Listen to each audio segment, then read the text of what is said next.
Of all the financial titans and philanthropists of the 20th century, none are more complex or mysterious than George Soros.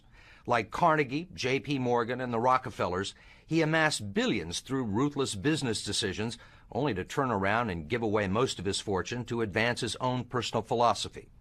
He can move world financial markets simply by voicing an opinion, or destabilize a government by buying and selling its currency. He also pledged more aid last year to help people in Russia than the U.S. government did. But now George Soros is worried. He thinks the global economy is coming apart at the seams and that the world needs to be protected from people like George Soros. We may now think that everything is fine, but the fact is that the system is broke and it needs fixing. What you're doing is asking some form of regulation to protect the world against you. Well, I am a player, and I think all players should be regulated. There have to be rules of the game. Take 81,000 to buy 48,000. Buy him 69,000 YUM. Right now, his Quantum Group hedge fund moves $14 billion of rich investors' money around the world every day, looking for profits and answering to no one. Soros makes huge bets on whole countries and economies. Last year, when he saw cracks in the Asia boom, he began selling the currency in Thailand. Traders in Hong Kong followed suit, triggering a financial crisis that plunged much of Asia into a depression. In the last 2 years, you've been blamed for financial collapse of Thailand, Malaysia, Indonesia, Japan, and Russia. All of the above. All of the above. Yeah. Are you that powerful? No, I think there's a great misunderstanding. The Prime Minister of Malaysia said that the region spent 40 years trying to build up its economy, and along comes a moron like Soros with a lot of money, and it's all over. He called you a criminal. It's easier for him to blame an outside force than to admit that they were mismanaging their economy and their currency. The French finance minister talked about hanging speculators from lampposts. Soros says the Asian currencies would have collapsed even if he hadn't been in the market. They were overvalued. He says people tend to follow his lead because he's been so successful. I think that I've been blamed for everything. I am basically there to make money. I cannot and do not look at the social consequences of what I do. This man is a carnivore of the first order. Jim Grant is the editor of Grant's Interest Rate Observer and one of Wall Street's most respected analysts.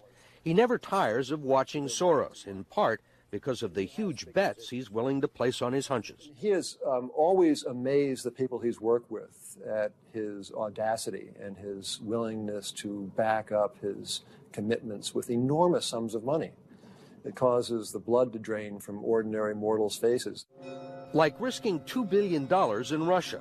When the Russian market began falling apart in August, Soros was the country's single largest investor. He called the U.S. Treasury and asked Uncle Sam for $7 billion to prop up the ruble. When U.S. officials failed to intervene, Soros wrote a letter to the Financial Times of London saying he thought the Russian currency should be devalued by as much as 25%. A few words from Soros were enough to cause panic selling that fueled the crash.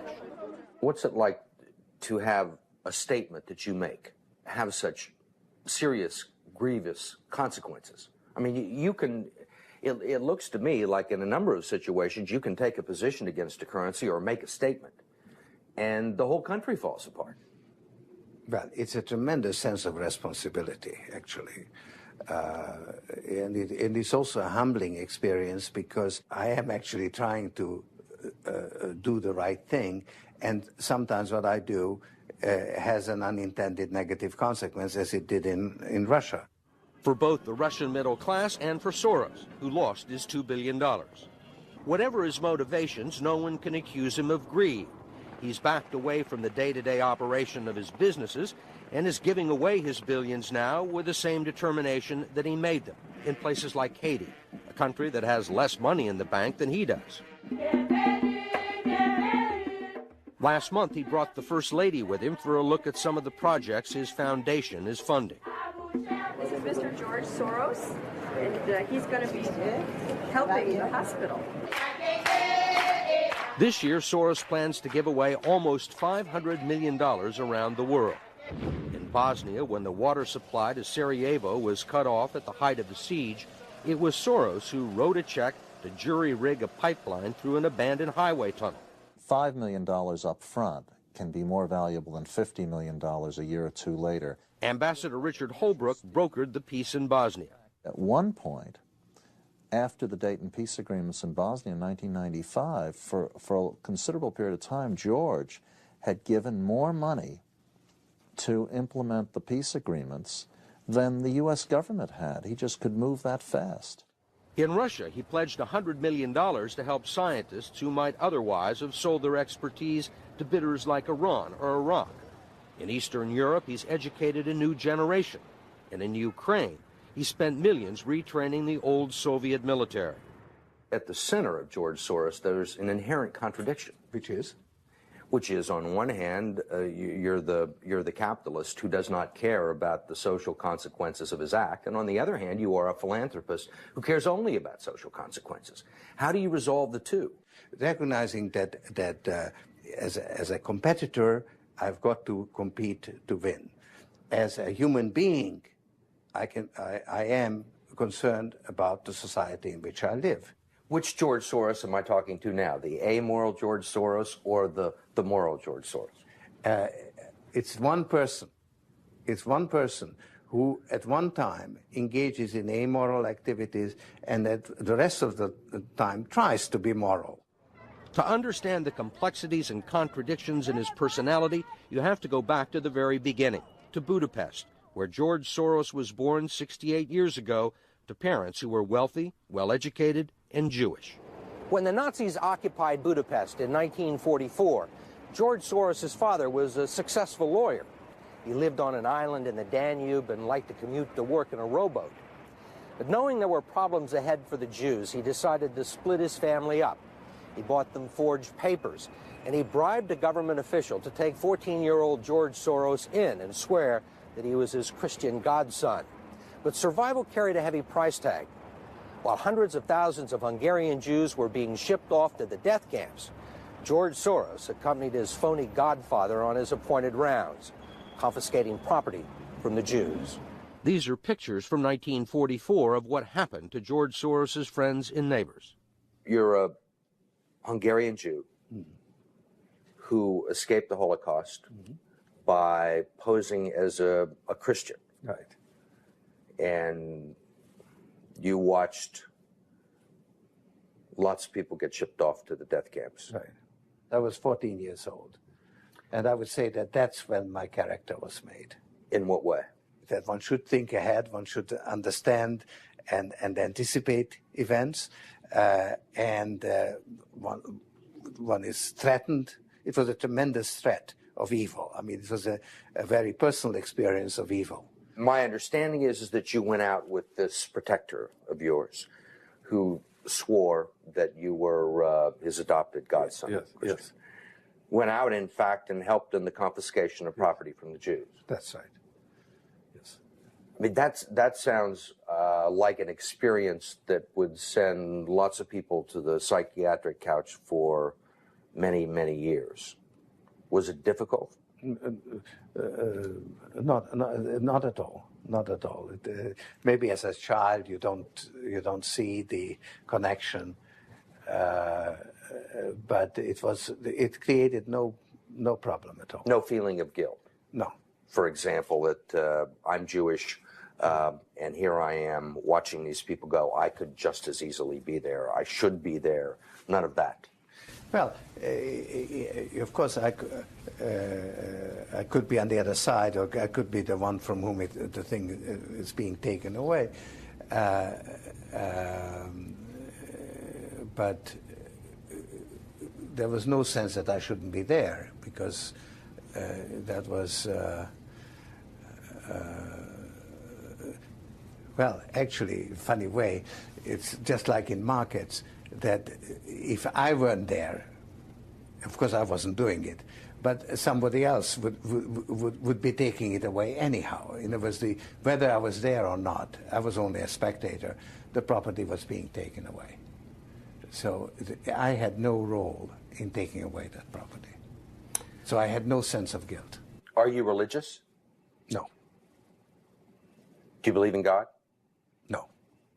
Soros told us he believes God was created by man, not the other way around, which may be why he thinks he can smooth out the world's imperfections. When we went with him to Ukraine, he was treated like a visiting head of state and was received by the president. Then he was received by the prime minister and finally the central bank. 20% in cash. They even allowed him to look at the books and asked him for advice. Lots of people want George Soros' advice. Most recently, South African President Nelson Mandela. Actually, President Mandela asked me, how could South Africa protect itself against speculators like you?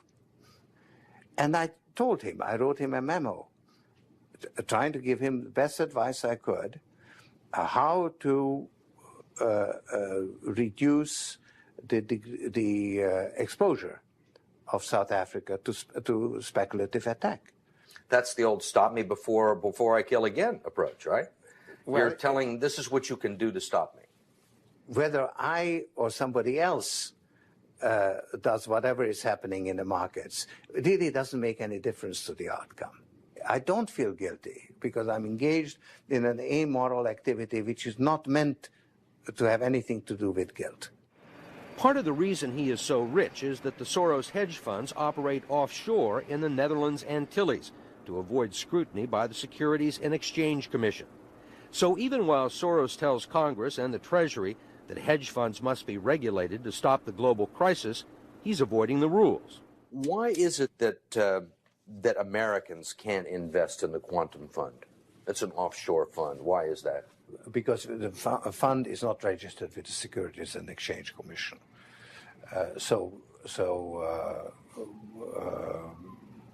We are not licensed to do business in the United States. That's right. Because? Because we are not registered with the Securities and Exchange Commission.